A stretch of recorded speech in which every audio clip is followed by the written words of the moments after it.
Hello, Peter. You all right? Not bad. You okay?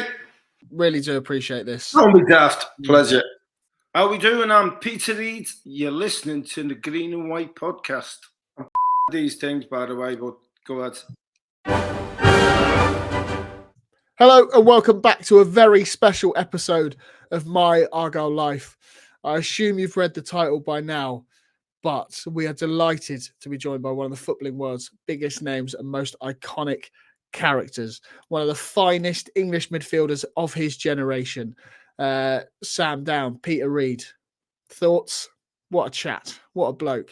He was absolutely incredible, very honest, very forthcoming, very personable, and I really hope you all enjoy listening to this as much as me and Aaron enjoyed recording it, because it was an absolute blast. My heart rate is like through the roof right now. By the way, I just spent the whole time completely nervous, and the fact that he even said that one of my questions was a great question, which doesn't get said often, is class. Absolute legend of the club, legend of the game. We touch on his time at Sunderland, Bolton, Everton, Manchester City, Leeds United, obviously, but we do that very briefly because it's all about the struggles that we went through under Peter Reid during the times in administration. Tales of him, selling his FA Cup medals, what it was like to come to Plymouth, his previous connections with Paul Mariner and Bobby Saxton, and it's just absolutely class. I absolutely love it. Enjoy.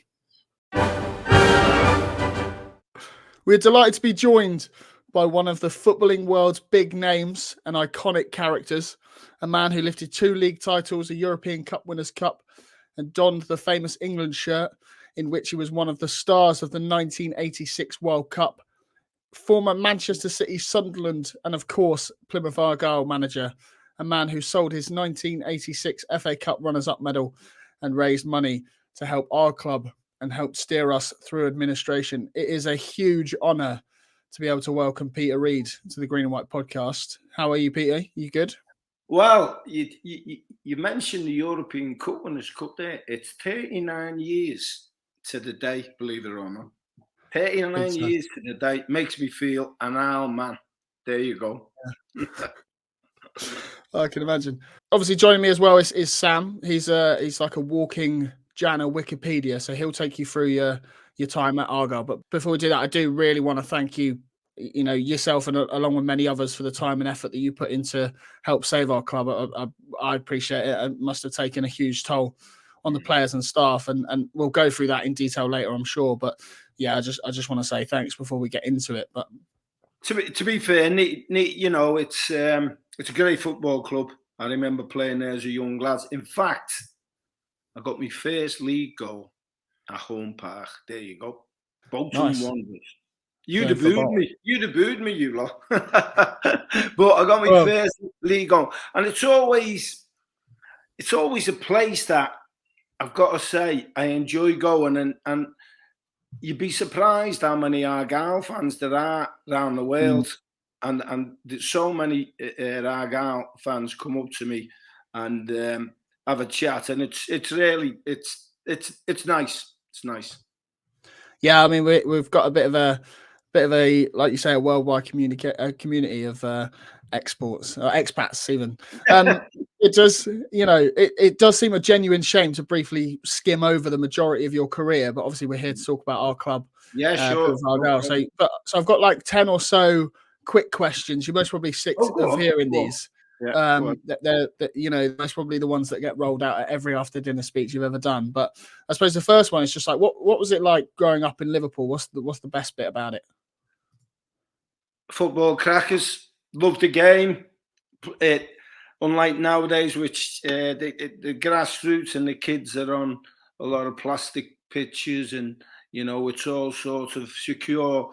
We played on the streets, and I was really fortunate enough to play for a team called Highton Boys, and our coach, school teacher, was 2. One was an ex-professional footballer, Eddie Kilshaw, and the other one was a lad called Alan Bleasdale, who you might remember of Highton Boys from the Black Stuff, famous author. And I was fortunate enough to play in a side that won the English Schools Trophy, and I think it's to this day, the only town team to have won it.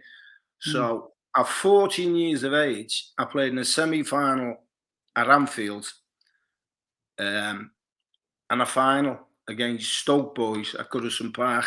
So growing up to me was brilliant. And then obviously England schoolboy squad didn't get a cap. But then I signed for Bolton Wanderers. I left school. I was 15 in the June of 71. And I was an apprentice professional in the July. It's a long time ago, but it's when we should do apprenticeships. And it was, for me, it was the best thing ever, getting paid to play footy. I say, what age did you know that you were gonna make it as a footballer? I've always been a confident lad. I think some people might say cocky in certain circumstances, but I always thought I was going to be a player. I always had that belief and determination to be a player, because listen, when I was 20, I done my knee against Everton New Year's Day, and I was out a year, cruciate ligaments back in the day. That's when they used to use a knife and fork to operate on you, not like keyhole surgery now. I got told that I mightn't play again, but I had determination, to get through it. And I had that. Hey, you've got to have ability, don't get me wrong, but I had a determination to be a player. If you weren't a player, do you know what you would have become? Yes. A fat factory worker. There you go. Nice. Obviously, you make no secret of growing up as a Liverpool fan. Did that make joining Everton harder? I do. I try to keep it quiet, and you just let all the world know now. Oh, sorry. It was in your autobiography. Listen, no. If you look at Ian Rush, Michael Owen, Carragher, McManaman, all of them, Robbie Fowler, they were all Blues, so it happens, doesn't it? Once I got the move and I started playing for Everton, it was, I've got an affinity with most clubs. Bolton Wanderers, my first club. I enjoyed my time there. But when you win things at Everton, it's fantastic. And, I'm looking at even Plymouth Argyle, managing them. I managed Man City, playing manager, and look at Man City now. It was a bit different when I was managing, but all them experiences, a life experiences, but great experience for a lad from who was brought up in Eighton. You know what I mean? And to get paid to play football, let me tell you, that is the best thing in the world. Yeah, I can imagine. Never really got close myself, but that's always the dream. It's just I'd have done it for nothing. Who was the best manager you played under, and what did you learn from them? Listen, our Kendall was successful, tremendous, but Ian Greaves was a lad who played in it. A lad, God rest his, played in the 58 Cup final. He was my first man. Oh, no, he wasn't. Jimmy Armfield was my first man. Sorry, so great names of the football past. Jimmy Armfield was a lovely man, and he left when I was a youngster to go to Leeds. Ian Greaves got the job. So my formative years, when I was growing up, and he taught me he was a hard guy, but back in the day, it helped me. So him, and then he was a good man manager, and then obviously Howard was a different type of a guy, but terrific manager, man manager, loved his players, tactically very, very aware. People go on about tactics nowadays as though they weren't about when I played, which is absolute. Oh, can I say that on it? Well, you have now. It's absolutely fine. It's all right. Don't worry. Say sorry to any of the kids. I do apologise. That means absolute rubbish. Let me just interpret. That's Scouts for rubbish. That's absolutely fine. Obviously, you've mentioned some of the clubs you've already played for, some huge names. But like in those clubs, who was the best player that you ever played with? Oh, Christ Almighty! Do you know what? That's such a difficult. And do you know what? Well, if I told you Neville Southall, no one says a goal usually. No. He was world class, and but some of the players that played with, Frank Worthington, you know, at Bolton Wanderers. What a footballer. And then you come to the Andy Grays, the Kevin Sheedys, the Grange Sharps. Really so difficult to mention, because different football's a team game, and obviously there are match winners in it, but no man wins one thing. You've got to have a good team, and I was surrounded with really good players. And I made my debut for Bolton. The left back was a lad called Tony Dunn, who won the European Cup with Manchester United. And the left winger, I was inside in the middle of the park, was a lad called Peter Thompson, who played for Liverpool and won championships. And you can have coaching, but you learn on the pitch. And then two were outstanding players. And that was when I was a young lad. So all through my career, I was fortunate enough to play with really top players. Yeah, I think you can guess my next question then. If it's not a player that you played with, it's obviously a player that you played against. Who's the best one that you've tested yourself against? I'm sure there's one that springs to mind. Hold it. Can you see that? Yeah. He was the best player. Yeah, he was on the lash in the West End. Still couldn't get near him. Absolute. No. Listen, George Best. I watched him as a kid, and when I played against him, I remember playing at Craven Cottage. I remember the ball coming over and thinking, I'm going to nail him on his touch here. And even though he's past his best, he went past me. He controlled and went past me all in one. I thought, how's he done that? And then there's Diego Maradona's up there, isn't he? I mean, well, yeah. What a player. Lothar Matthäus. There's so... I keep going on, but there is so many. I played with Brian Robson and against him, with Glenn Hoddle and against him, with Ray Wilkins and against him. You know, all these midfield players were top. I played against Bobby Moore. There you go. When he was at Alan Ball, when he was at Southampton, couldn't get near him. I thought that area was great players, but to nail one, and I'm not being awkward on it, it's impossible. Yeah. Diego Maradona, behave.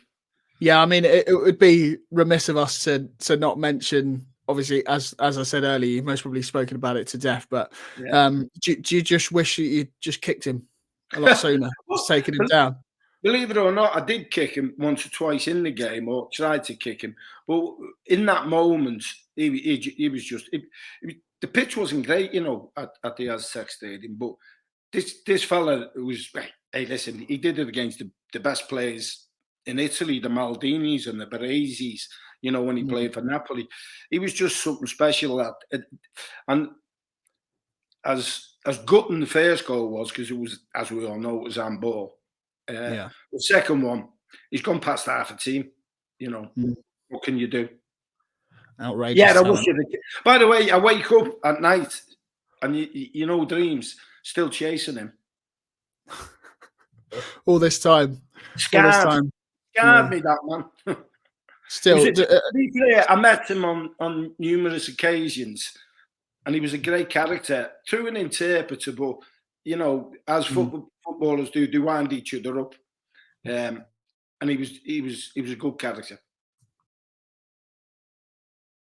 Not something that I've ever had the joy of doing, apart from when I go to Wembley. But what's it like to pull on an England shirt and to represent your country? Like, yeah, it's to get honoured in that way is amazing, you know. And obviously I played at the old Wembley with the Twin Towers, and the new Wembley's great, it's palatial, but do you know the old Wembley? It had a magic about it. The walk behind the goal, through the sand. It was the best walk in the world, and I've done it a few times, so you can't knock that. And the atmosphere was always terrific. Big tournament coming up in the summer. Are you back in the England lads to bring that home? I think we won it. I mean, people will say, "Oh, I haven't always said it." I think we've got a great chance. I think we've got that much quality, and I think we've got a solidness about us. Hopefully, we can get everyone fit. Centre half worries me a bit, but the likes of Stones gets back to his full fitness. I think we're all right, but I think we've got quality all over the park. The middle of the park, the boy Rice, a terrific player, and Bellingham's been absolutely outstanding. And then the firepower going, to Man City. I could go on all day, couldn't I? Foden, Grealish, Saka, Kane, natural goal scorer. I think we've got strength and depth as well, if I'm honest. I think we've got a lot of good players. Yeah, I'll start to wrap up these quick-fire questions now, but just want to know the By the way, there's not a quick-fire question when I'm about, is there? To be fair. Well, no, that's all right. It's all right. We're learning. It's great to hear. Just want to know the proudest moment of your career. Can you nail that down to one? One. And this is a ridiculous one. I mentioned it before. I was out a year injured, and I played at Roker Park against Sunderland in an FA Cup game after the year out, and I didn't think I was going to play again. So, and I've played for England. I've won FA Cups. I've won league championships, but proudest, that was what I thought was my best moments, because through them long days and weeks and months and a whole year, there was always doubt there. But when I put the shirt on, and we won the game as well. We won the game, third round of the cup. We won the game. So I know it's a little bit different one, but to do that was brilliant for me. Yeah, it's nice to hear that, like, a lot of your memories as well circle around the FA Cup. Obviously, that game in 1984, we should have played you in the final, but oh well. Oh yeah, I remember we were on the bus, and the old days when the draw come out, it went Southampton, Everton, and I went, oh no, we want to, well, this is no disrespect to Plymouth Argyle, Watford and Plymouth. Oh no, because Southampton were a good side. I don't know if you remember that side with Frank Worthington was in that, Schultz, Mills, Stevie Williams. They were a good side, real good side, and we didn't want to play him, but that was the way it went. I forgot about that. Yeah, you're right. Just brought back that memories. Yeah, obviously, you've had stints as well managing in Thailand and India. What lessons did you learn whilst you were over there? Would you encourage more people to go abroad? I think it's different cultures, working with different. Over here, I think the game's changed, hasn't it? You can't really sort of get after players. You can on the odd occasion, but now you gotta know to get after. But the culture in Asia is like you can never really tell anybody off because they lose face. So that learned me. But I'd like to think I had that anyhow. But just different. It's interesting. Different types of cultures. Different reactions. And when I was in Thailand, I used to love people beating people. You could beat people and cross it behind the goal, and you get a round of applause. And so that was just getting the lads into, listen, there's different ways. Get passing. If you're in the final tier, do what you want. Have shots on goal. So yeah, it learned me an awful lot. But I think it's the Wales, the influx of a lot of foreign players now into our football. I think it's a smaller world now. And it's a lot easier to do. I mean, some of the young boys who we've got go abroad and play now. Bellingham went abroad, to just learn the trade. And we get a lot of lads from the likes of Spain, France, over into our football now. So it's a smaller world. Yeah, it's good to see, English lads going abroad, and it seems to be more slowly ebbing overseas a bit more. I suppose just two more then. The best moment of your managerial career? What would I say that is? That's hard. I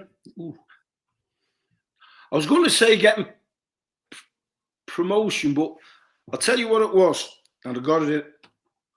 When we got promotion at Sunderland, we went to Stamford Bridge, Zola, Poyet, all them. We got battered 5-1. And I thought, Christ almighty, welcome. You know, I thought we'd go there and take them on instead of being more like disciplined in our play. And I thought, first game of the season, learned me a lesson. But we played the corresponding fixture, the Stadium of Light. After 26 minutes, we were 4 up, you know, against the same team. Yeah. And the place was on fire. And I thought, wow. That for me, I mean, I've done all right in saying, but that for me, I thought, I was, as a manager, that was my team's best performance. Some ground when it gets going as well. Oh, and then obviously, sorry to be a little bit morbid on this last one, but how do you hope that you'll be remembered when you go?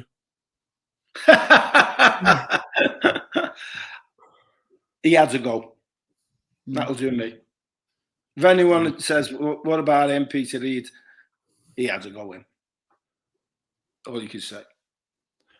Love that. I think this is one, isn't it? That's a real Scouse one in the pub, isn't it? He had to go in. I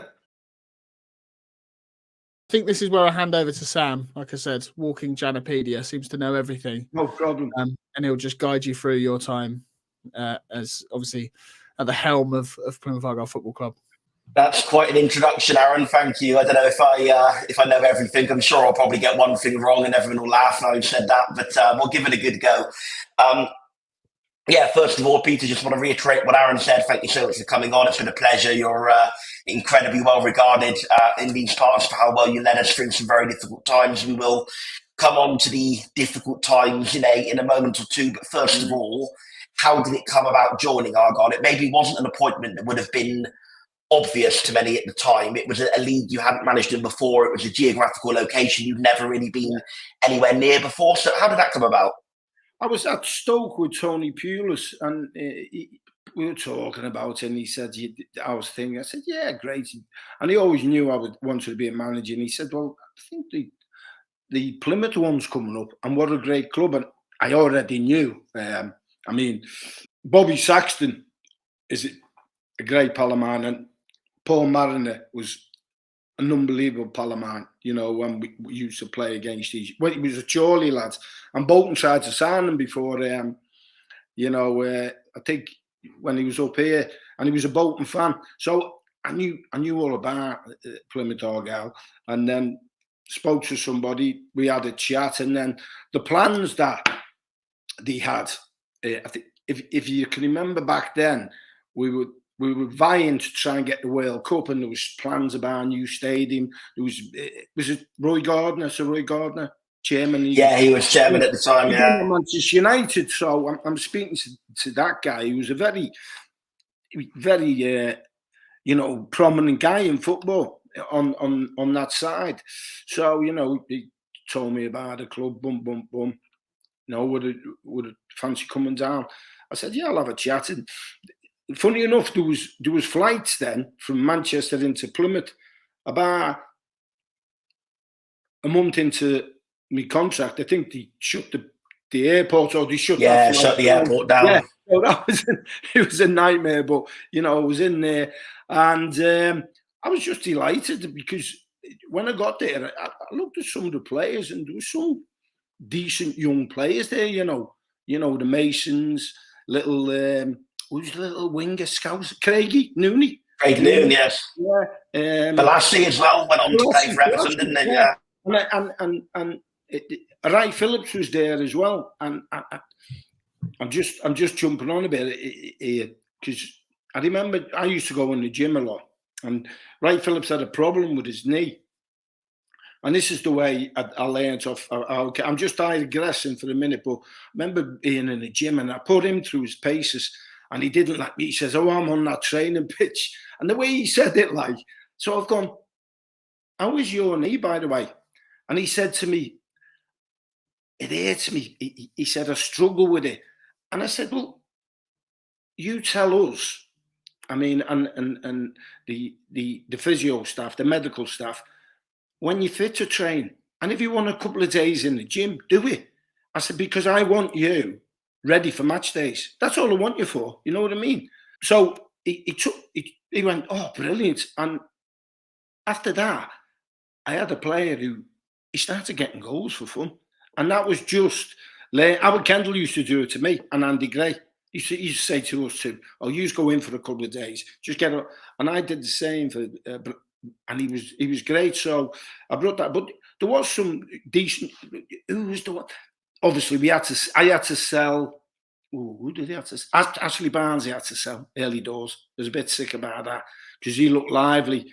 And at the end, was it Jack Stevens, who's now Southampton? Yeah, he was in the he was a kid in the January window or shortly after. Yeah, he was a kid. So, but it was. I thought it was a decent chance, and then things started to happen. That I think was me. Did we beat Southampton away the first league game? I've actually got a question coming up about that game, so hold that thought, and I'll. I won't get it. I won't get it. I've just come. I can't believe I've come out with it now. That's only just speaking about certain things. Yeah, it was Southampton on the opening day. We won, and this is where I can show my knowledge. We won 1-0. It was Luke Summerfield who scored for us that day. Yeah, I think I might have played against his dad. Yeah, you probably would have. And he played, I think, in the old Division 1 back in the day. His dad was assistant manager to Argyle before yourself under Paul Sturrock. Of course he was. Yeah, he was, yeah. But it's amazing when you start talking how you recollect things. Brings back certain things, yeah, absolutely. So just to touch on something you said there about knowing Bobby Saxton, obviously Paul Mariner, who was your assistant at Argyle for a while, and then John Carver, who was already here as well. These were all people you knew. Yeah. Those are people who I guess you spoke to quite a bit before deciding to take the job, yeah?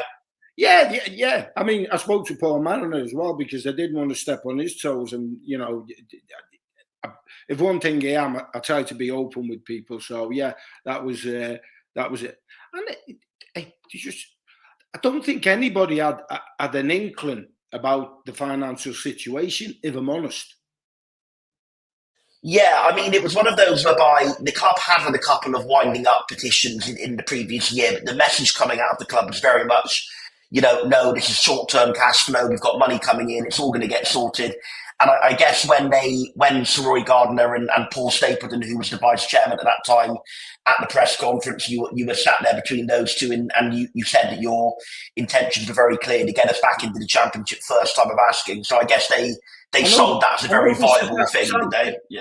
So yeah, it was something that I didn't really foresee, and all of a sudden, money was getting tight, But I should have clocked it early doors with Ashley Barnes, but he wanted to go, so the hands were tight. As you know nowadays, if players want to go, invariably they'll end up going. They normally get their way, don't they? Yeah. So how soon then did it really become, jumping ahead a little bit on this, so you sort of said, it became clear money was tight. You said maybe you could have clocked it with Ashley Barnes, but you might have put that down to him wanting to go. Yes. At what point did you really realise, hang on a minute, things are really hitting the fan here? This is not good. How long into your time with Argyle did you realise that? I think when you go round the porter cabins and it's a wee bit quiet and you see bills haven't been paid, I'm not stupid, so it wasn't even, footballs. It was just a basic every day of running the business that, I had an inkling about it. But I think some of the young lads used to get, if I'm not mistaken, got the apartments paid for as part of the deals. And they were coming in saying to me, Gaffer, and I was going. So yeah, it was pretty early on. So absolutely. So just going back to some slightly maybe happier times at the start of your time with Argyle before things got really gloomy. That opening day win at Southampton was then followed up by a home draw to Carlisle, and I think we were still in the top half of the league after the first month or so of the season. So we had some talented players, didn't we? As you just said, with Noone, Bolasie, Wright-Phillips. But actually, with Wright-Phillips, he didn't quite break into the team until about a month or two injured. And I guess that's because of what you just said about the knee injury, yeah? Yes. Yeah. There were quite a few other players who very much started on the fringes and worked their way into the team. If you remember Marcel Syke, Jim Patterson. So how was that like, sort of reintegrating players who it looked, to the outside eye like the club, but maybe trying to move on? Was that tough to then reintegrate them after the window closed? Yeah, it always is, and even in pre-season, you get a feel for players, but there's nothing like match days to get you in there. Engel, it was centre. Yeah, there was a couple of lads who were on the fringes who weren't bad, and when you have pre-season games, you're trying to get a little feel for them. But as the season goes on, Fletch was there, who's an experienced player in the middle of the park, holding things together. There was, it was. I thought there was some decent players to work in, but once it just, once people start noticing, you can invariably feel the problems. And the players aren't stupid when wages aren't getting paid, and whatever. It's tough. Absolutely. Yeah, I mean, you mentioned in your press conference, going backwards a bit, we're jumping about a bit here, but obviously during your press conference, I remember you saying, you wanted to get us out of League One and back into the Championship at the first time of asking. Did they sell you like a dream, or you promise any financial backing to get us back up, or was it? Well, I was told if it was going well, they'd back us, but early on, it soon become obvious, if you like, that wasn't being the case, and it was. I was the best hand to mouth, putting fires out more than the football, if you know what I mean.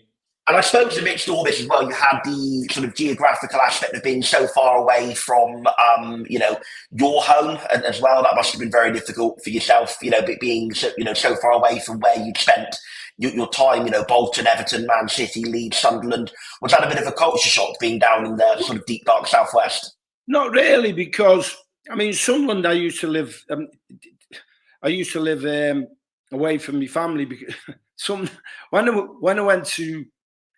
This is the reason. When I went to Everton, I bought a house in Gerrards Cross, and I was only there 9 months. And Howard Kendall come back and took me to Man City, and I was in the process of moving my daughter in school. So when I went to Sunderland, I thought, I've got to have a base here, because you never know in football management, moving your family down. So hence, I lived sort of by myself in the week in Sunderland. I used to come home at the weekends, similar to what happened at Plymouth. So it wasn't really that much of a problem, because, as you know, as a manager, once you're down, it's time consuming, so you don't get time to. So the biggest problem, and it was a problem I had at Sunderland, was getting to games. And obviously Plymouth, really difficult to get to games, to watch games. You virtually cannot do it. That's why, you need a scouting system.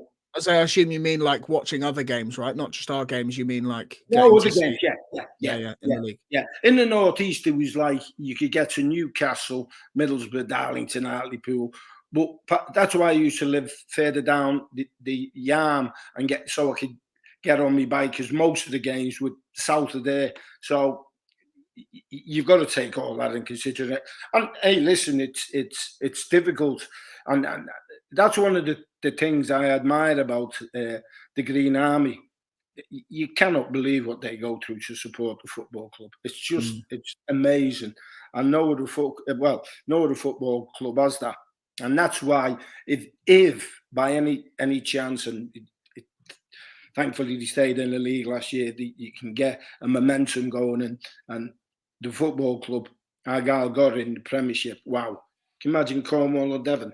It'd be just absolutely incredible. It really would be, and I think maybe it can still happen one day, but possibly a little bit of a way off yet. And just to sort of follow up on the geography point about how hard it was to get to games, was that difficult to then attract players to sign for us due to the geography aspect, or not really? I think if I'm honest, I think it's always let's say it's not a plus. Let's try to be positive. It's not a plus. The geographical where Plymouth is, but once people get down there, it's a different story. I've got to say the travelling was a problem, because the Fridays, if you're in traffic, or do you go with Thursdays when you can't afford it at the time, it was because I always remember when I played for Bolton. We used to come down on a Thursday and train Oxford halfway down, and then make the next journey. And so I knew that anyhow. So I was aware of it. And I knew it's a problem. And it still is, isn't it? Because if you can't afford to fly, it's some of them coach journeys can be brutal. You must have been stuck in traffic that many times watching games. You know. Oh yeah. Well, I'm a regular. Well, Aaron lives in Norwich, but I'm Plymouth based. I'm a regular for the away games. Yeah. You live in Norwich, Aaron. Damn me, you're a glutton. You. Yeah, I know. He's from down there originally, but now lives in Norwich. Well, that's a bit out of the way itself, isn't it? But obviously, me being Plymouth based, it's a lot of very early starts for the away games, and when you're stuck in traffic, it sort of makes you question why you do it. But then when you see the odd win, it really does make it worth it. Now, one last kind of sort of maybe tongue in cheek question before we move on to the financial situation becoming apparent. You named your autobiography "Cheer Up, Peter Reid," didn't you? After the less than pleasant song made up about you by the Newcastle fans.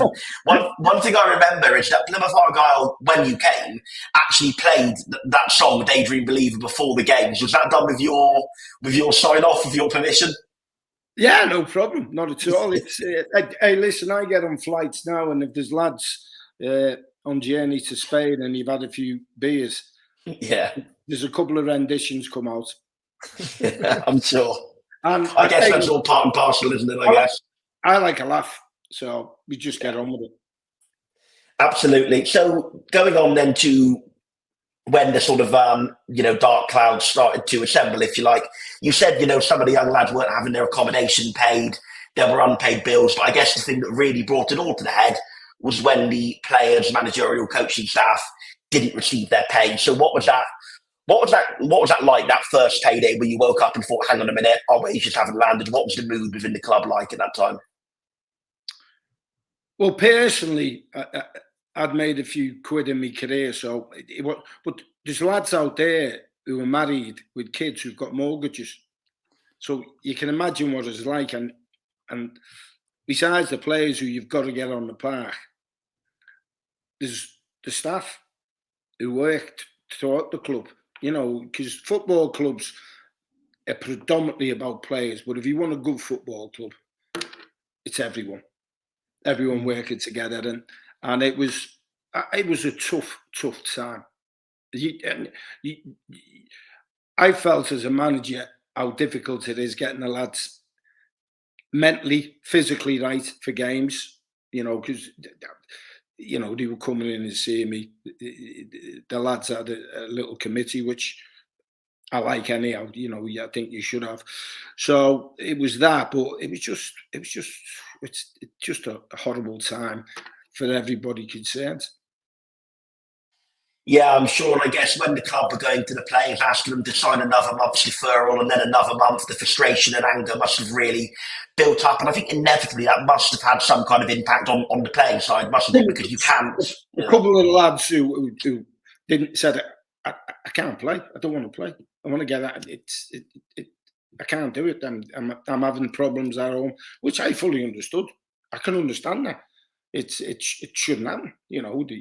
The lads have signed contracts, people are working, they want to get paid. That's just a basic right, isn't it? It's a basic right. Of course, absolutely, yeah. And getting the lads mentally attuned for playing, never mind physically, is, and I know it sounds corny, man, but it's a fact of life.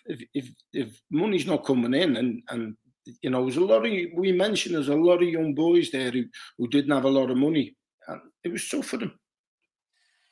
Absolutely, and I think you've got to put your finger on it there, and it must have had an impact on results on the pitch, right? Because it's all very well having such a squad of talented players, but listen, points deductions come, but when you're trying to get people up and you're trying to get them motivated, I mean, you always think, I always think players should be motivated, but if you're not getting paid, you're not going to be motivated. I don't care who you are, you know, and that's a fact of life.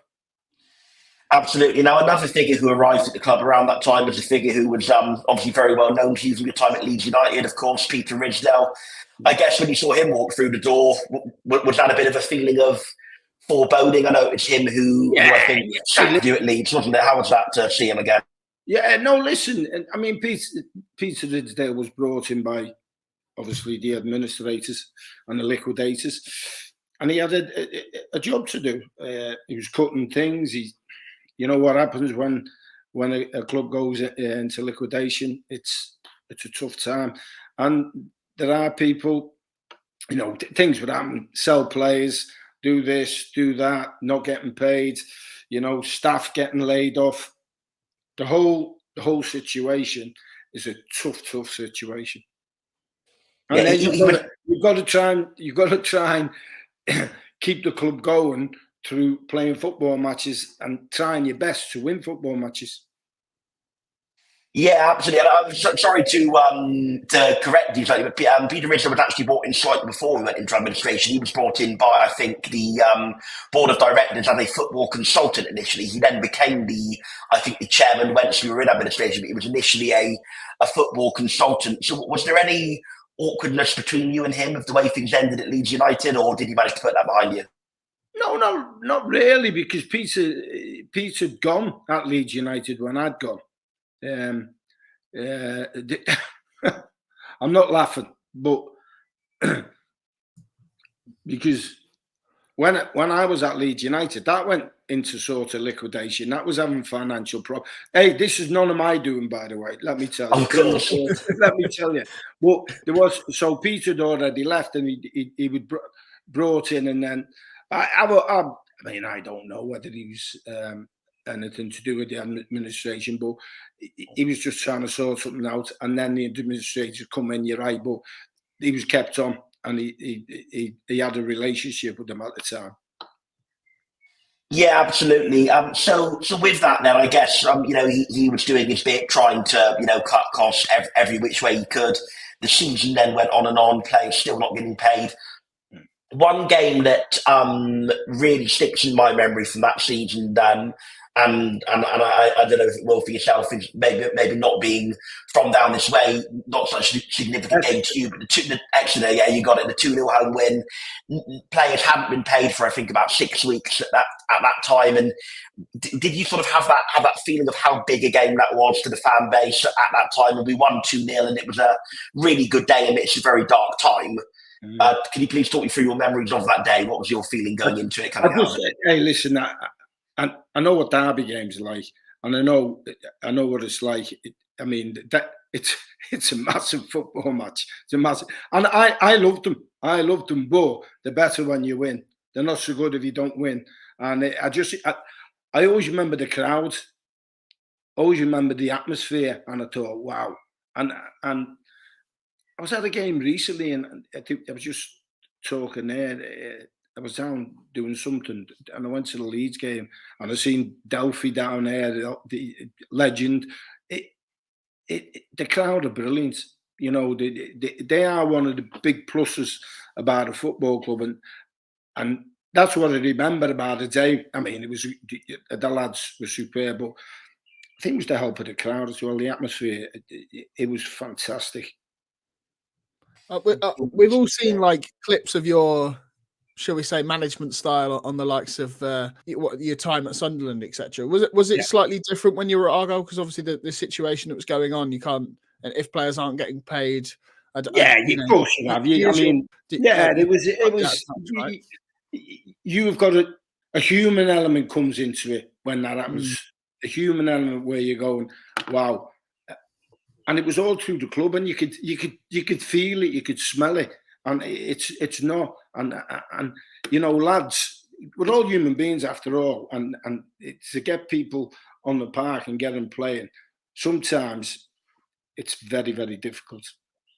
And to be fair to them, the players went through a lot, and the staff went through a lot, and the office staff all through went through an awful lot to keep everything. It come a stage where it was survival. That's all you could do. And to everyone's credit, and I mean the supporters as well, that's what he did.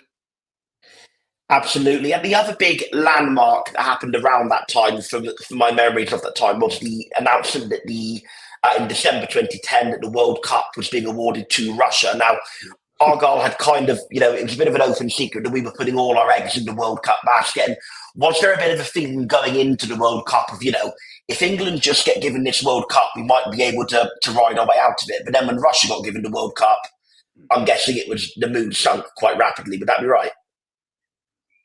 Yeah, I think a lot of hopes and a lot of ambition were on us getting that. Yeah, that's what that's still what I still recall. Yeah, they do. Yeah, there was development to the stadiums, cinemas. I've seen all the plans, around home park.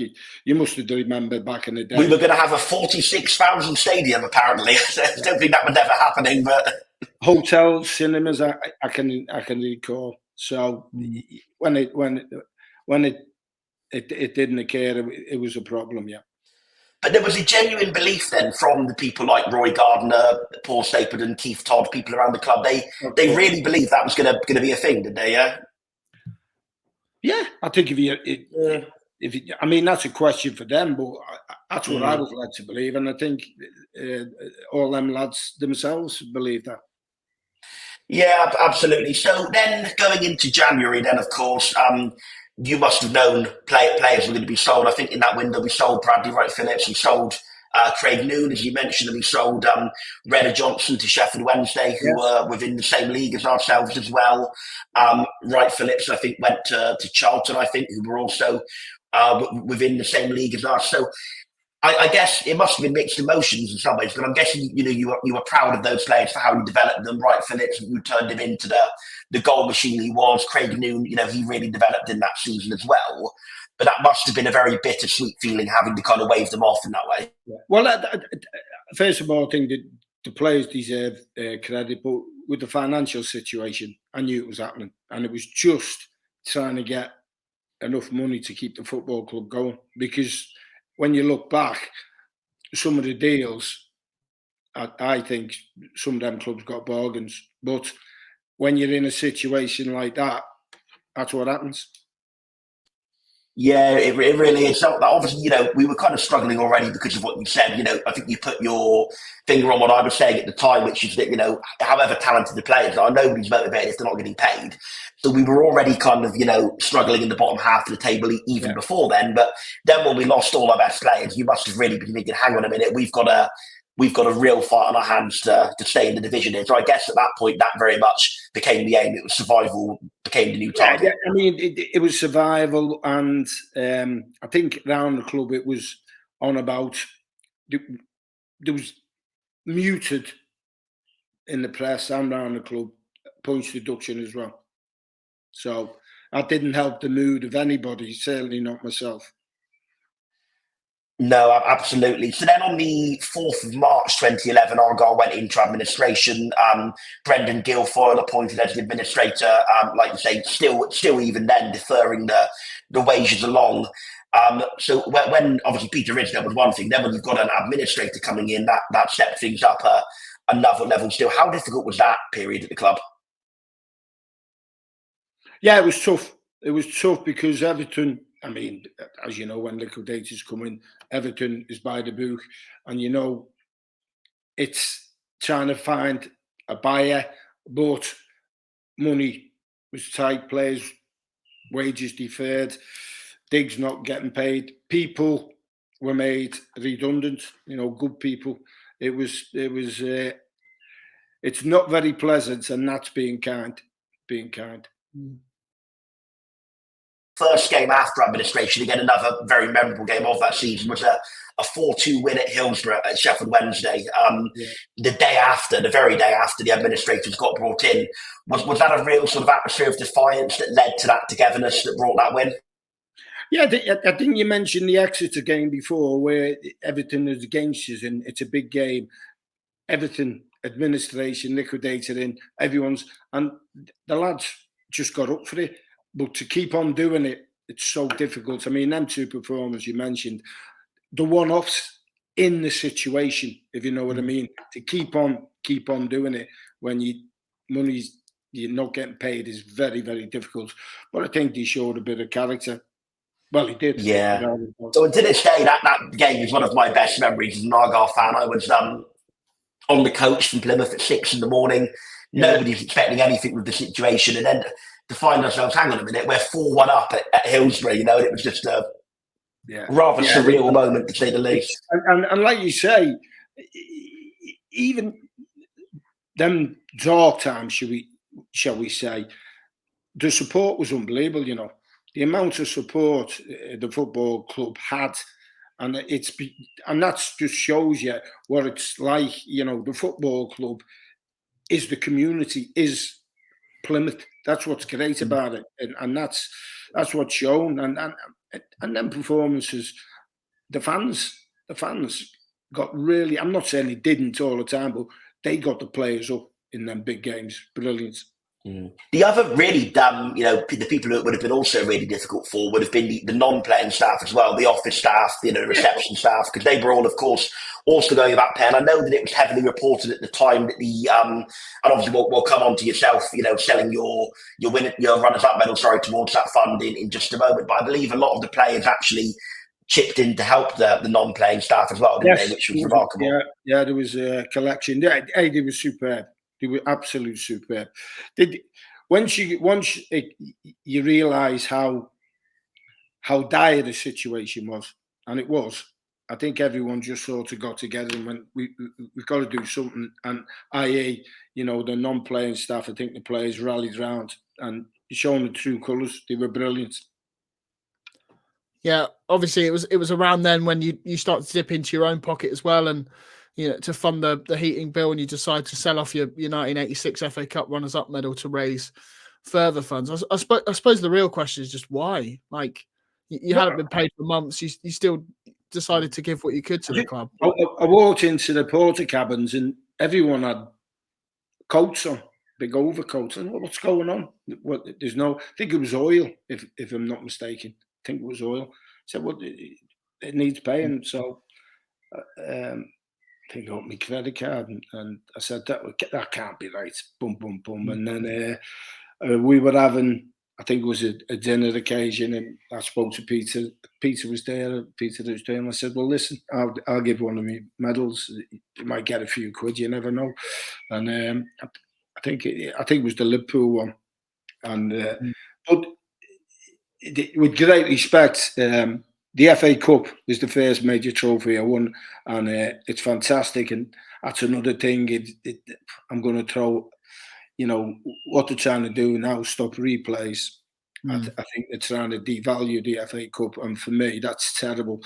Now, because I done my medal, it was to help a football club, and I've got to say, the FA sent me another medal up, so fair dues to them. But whether they're under pressure now of the Premier League, I don't know. But FA Cup replays can be the lifeblood for some teams down there.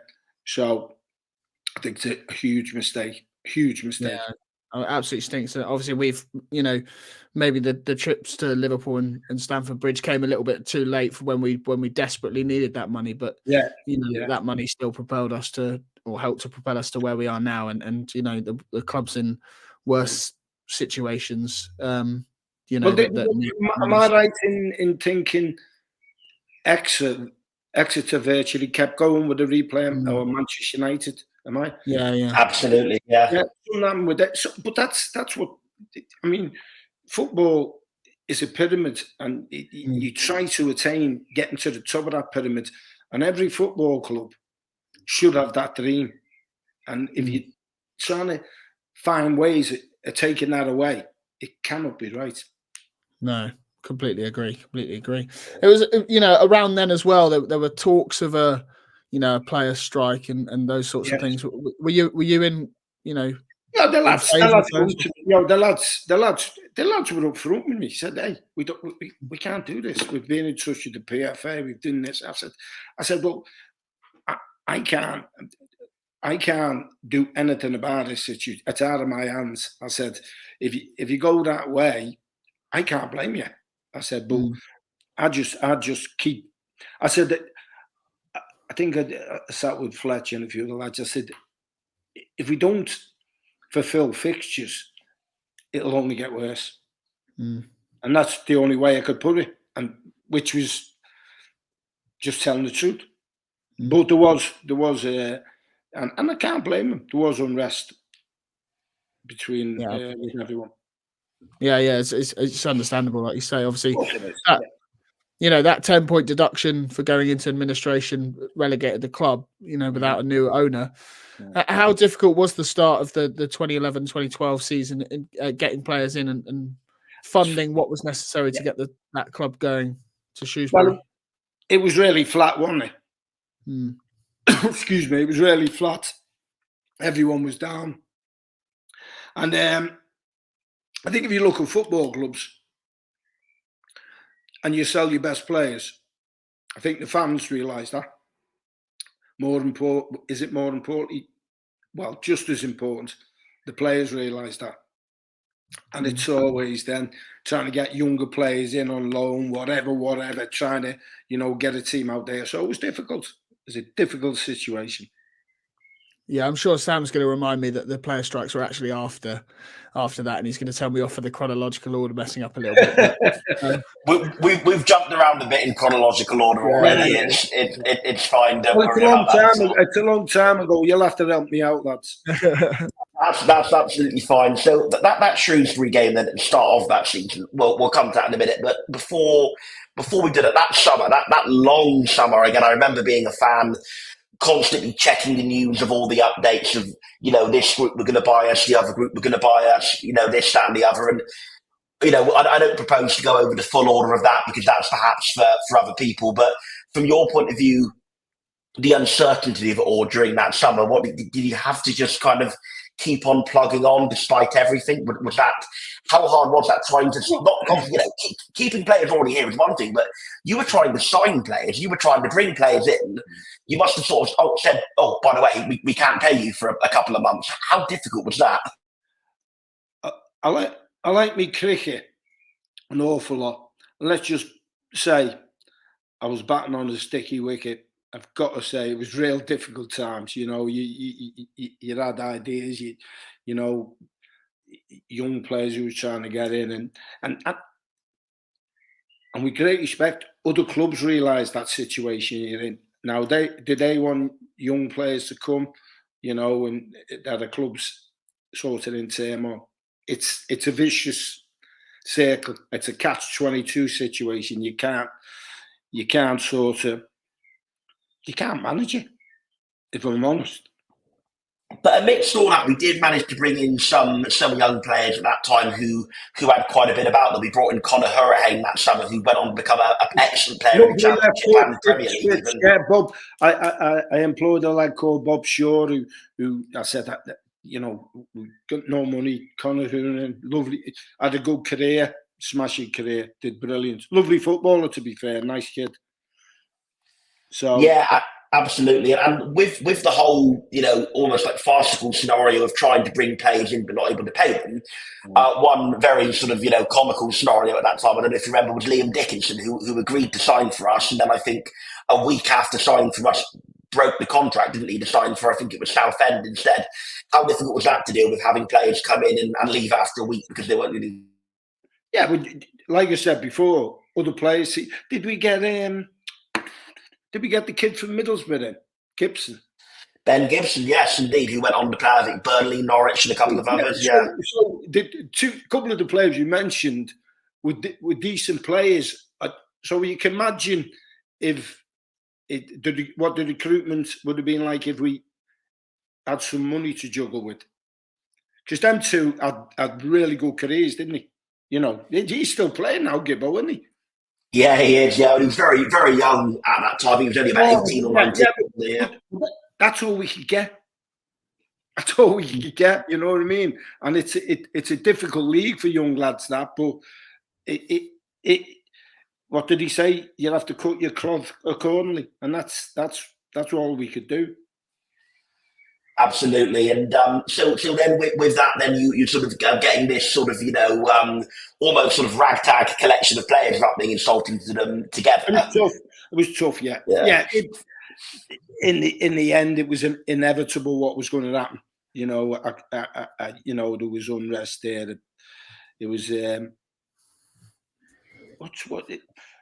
wasn't a happy place to be. It wasn't a happy place to be, which invariably happens. You know, that's football. That's any sort of business that goes through it. Yeah, absolutely, and I can completely understand. You know how it could have got, but the strain on everybody must have been absolutely immeasurable. So just towards wrapping up, then, because I'm conscious of taking too much of your time.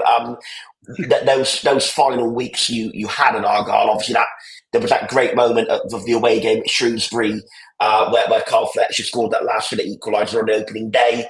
How much did that goal sort of symbolise the fighting spirit of the club and indeed the fans?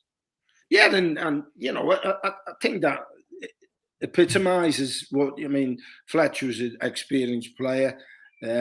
He tried to keep them going, keep spirits up. But it was tough for everyone, but they showed some real spirit and a love for the club. If I'm honest, you know, and that's what he did. That's what he did. But sometimes when that tide keeps rolling in, it's hard to push it back. Completely. Now going on to the player strike talks that I alluded to, just a couple of follow-ups I have on that, if I may. I completely get what you said, and you know, you can understand the point of view, but you know, hang on a minute, if we don't fulfil fixtures, it could get tricky. But I guess that they did fulfil some concessions as a result, threatening to strike. I think they got like 30% or whatever wages, didn't they? So, negotiated, they didn't negotiate, which is rightly so. Absolutely. Like I said before, it's not their fault, and they have mortgages to pay. You know, ordinary working lads. It's not like Premiership players. Who can, you know, sit back. These lads, you know, it was tough for them, and it's tough for the families. Did that create a sort of feeling? You can imagine going home and having a crack with your missus, and you know, oh yeah, you're only getting 30%. Tough. Did it create a sort of feeling of maybe disconnect between those who were in favour of the strike and those against? Did that create any sort of tension at all at the club at that time? No, I didn't feel that. It was just a malaise of despondency, because what the club have been going through, and what the players have been going through, and what people have been going through. It's hard to keep raising it, you know, as much as you want to, you know, to come in and say, come on, we're lively today. It's always difficult. And no, I don't think it. I mean, some of the young lads, like I say, didn't have the digs paid, but that was the way it was. So it was tough. Completely. And going on to your sort of final days and final weeks there, Peter, if we made, obviously we lost at Southend. It was a 2-0 defeat. Carl Fletcher was sent off that day, and we lost 2-0. Well, that was a terrible one. We were awful there. It was one of the low moments now, because we were really poor that day. Really poor. So the next day you were called in. The writing was on the wall. You felt it was coming, did you? Yeah. Yeah. How did that feel to you? Because I know that, you know, Argyle fans all felt, hang on a minute, this is very harsh, because, you know, it wasn't really your fault. It was the circumstances. It was the general malaise. But you sort of said you felt you saw it coming. How did you feel about that? Did you feel a little bit hardly done by after the work you've done leading us through those times? I think, like anything else, it's a fact of life. If you're getting beat, if that's it, maybe a change at at the head, maybe it changes something. You try everything. Was it disappointed? Yeah. Didn't know it was coming. Yeah. I've been in football a long time. I know the rules. I know how the game works. But it was tough times. But when you go through them times, it gives you a great perspective on life and on the game. So you can always take something out of adversity, and I certainly took something out of that. And I've took a love of a club as well. Every time I was down, like I said, the other month, and it was outstanding. And the way they looked after me was terrific. And it's a great football club. So, I've been fortunate to manage a great football club. It didn't work out for numerous reasons. But if you can look in the mirror and say, I had to go. Like when I'm dead and gone, and they say he had to go. We keep coming back to that analogy. Absolutely, Reidy. Yeah, and I think, I speak for myself, but I think also for a great many others, where I think you're probably remembered more fondly than many, promotion-winning managers at Argyle. Just because although the time on the pitch wasn't what anyone hoped, the way you led us off the pitch was absolutely fantastic. And I think you said it yourself. There was a general feeling of malaise. There probably weren't many managers, maybe Pep Guardiola or whatever, but there weren't many managers who I think it would have gone much differently under it, is my honest belief. And just one final, follow-up from after your departure. A few weeks later, when Argyle were coming out of administration, they asked you to defer your wages over a period of 5 years as part of the football crediting agreement. Did that stick in the craw a little bit? Are you thinking, hang on a minute, I've given so much for this club and now they're asking to, pay me over 5 years? Are you having a laugh? Because I don't think anybody could have blamed you if you did feel that way. Was there an aspect of that? No, not at all. Not at all. Didn't even enter me out. I think when people lose their jobs and don't get anything, I think you got to look at that side of it, not your own personal side. If that's going to help the club. Was it Mr. Brent who took it? It was indeed. It was James Brent, and he was owner for 7 years after. Yeah. So no, not at all. There was worse things happened to people than happened to me, and you've always got to look at that. Well, I have. That's the way I look at it. I don't care how anyone else looks at it. That's the way I look at it, and still got some great memories down there. Absolutely, and I'm just gonna. It's probably just about it for me. I'll hand over to Aaron for a couple of wrap-up questions before we say goodbye, unless I have anything else to jump in with. But thank you so much for me, Peter. It's been a pleasure. It's been brilliant. Thank you very much. I'll hope to see you when I'm down there next. Yeah, well, whenever you're down, we'll try and grab you and see if you can remember those two lads from the podcast. Yeah. Give me. Well, you'll get a pint on us on behalf of every Argyle fan, I think. Lovely. Just to finish up, then, Peter, we won't take too much more of your time. As Sam's already said, we really appreciate it. But how would you summarise your time at Argyle in one sentence? Ooh, that's a great question, by the way. Nobody's ever said that to me on this pod, so thank you. Well, by the way, great football club. Wish I could have done better. Are the struggles with us part of the reason why you've not really returned to management? Obviously, you had that stint. No, not really. No, not at all. I mean, I've done certain things in the game. No, not at all. Football's still a great game, and the old atmosphere around football is a great game. I just, if I've got some disagreements with it, I think the Premier League are too powerful. I think the pyramid should be looked after a lot more, because if you look at a lot of players now who are playing in leagues in the big league, the majority come from the football league. It's that easy. So you've got to look after that. And like I said before, every football club, and I know it sounds corny, but it's true, because Burnley nearly went out of existence. They've got to have that dream. They've got to have that goal. You know, they've got to have that ambition. And if we take it away from towns, from football clubs, it's not right. Yeah, it does feel like a lot of those clubs as well go up, spent the majority of their history in the Football League, go up to the Premier League, and then all of a sudden they forget the Football League as well. So, you know, there's a lot of looking after themselves. Obviously, on managerial appointments, there's a vacancy at the club at the moment. You're not tempted to go for that one? Who would you like to see take the job? That's a difficult one. That, I mean, I think what's going to happen, I think there's a structure there, as we all know. Yeah. And it looks like it's going to be a young coach again.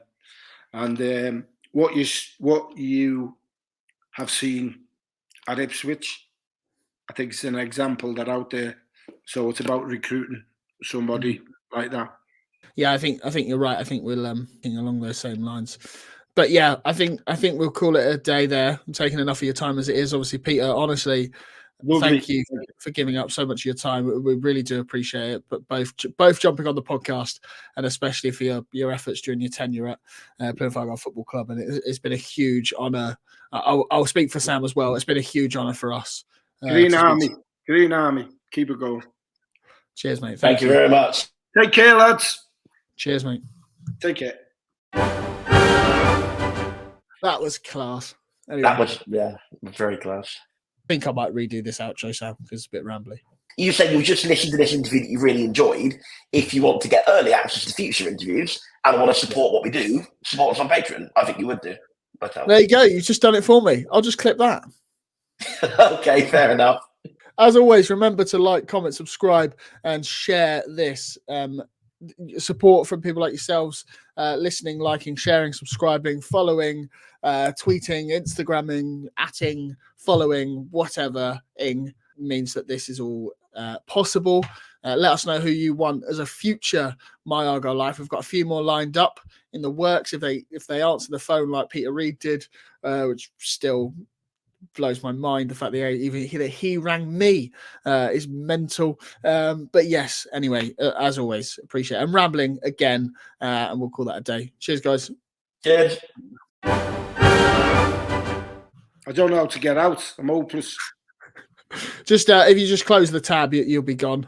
Oh, by the way, you're talking French to me now. So, I'll tell you what, I'll shut you down.